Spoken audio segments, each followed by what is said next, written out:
35-2 is Jannik Sinner's 2024 record on hard courts, or in other words, a 95% win rate for the Italian. Let's see why Sinner has had so much success in his preferred surface, the hard courts, with a breakdown of his US Open final victory at the end of the video. Let's start off with the characteristics of the hard court. This surface is seen as the most neutral of the other two main surfaces, the two others being clay and grass courts. This means it has a more predictable bounce.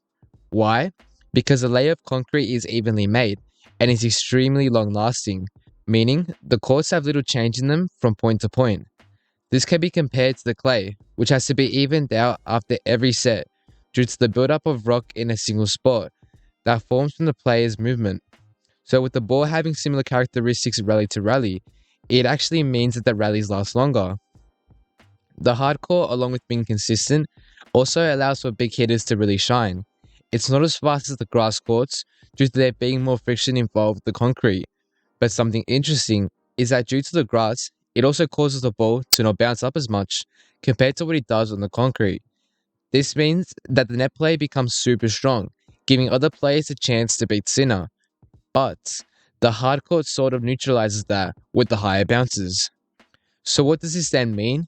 Consequently, it means that the players don't go forward as much to the net. They prefer to stay back and play on the baseline, something which Sinner absolutely loves. His forehand is extremely powerful, which keeps people back. He has an ability to not make many unforced errors when compared to Alcaraz, who has a tendency to be very inconsistent. This means Sinner can hold longer rallies, something which the hardcore is more than happy to supply him with, thanks to once again, the consistency of the court. One of the biggest talking points of Sinner's year has been him being outshined by other players on different surfaces. On both occasions this year, Carlos Alcaraz has picked up the win in both Wimbledon and the French Open.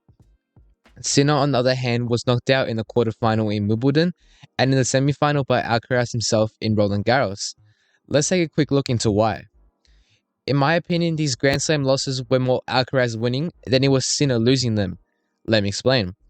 As we said, the grass surface really favors good net play, which is why Roger Federer was so good, for example. There's no doubt that Carlos is stronger in this part of his game than the Italian. What about Roland Garros? Well, that one's not so clear-cut, but neither was a win. Remember that Alcaraz was only able to end up victorious after Sinner pushed him to 5 sets. In the end, it was really just Carlos being better on the day, but I believe Roland Garros will in fact be a Grand Slam he will win in the future.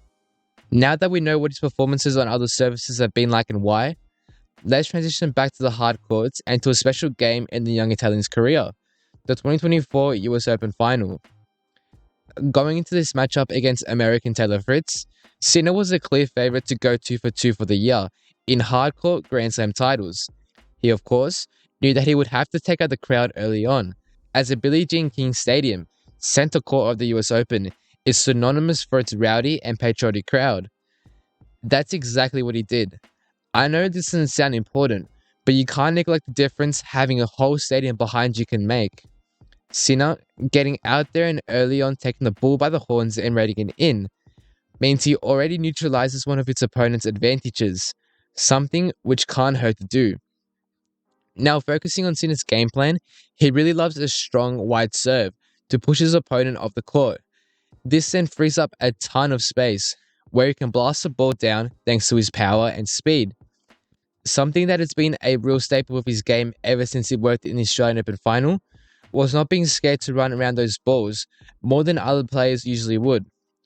Running around the ball means he's able to get into his forehand side and utilize his main weapon. In recent times, he's become more comfortable with that backhand.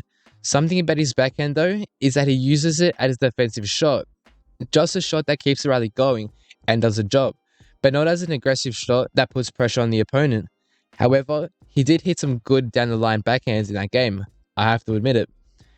This means that if you want to control the rally of his opponent, you must aim to keep the ball in his backhand side. This is something Fritz does early on in the first set, keep him in level with Sinner at a point before the Italian becomes way more aggressive and wins himself the set. The most important thing, however, that won him that set was his movement. Alcaraz is seen by most as the fastest and most explosive, but Sinner goes a little underrated here.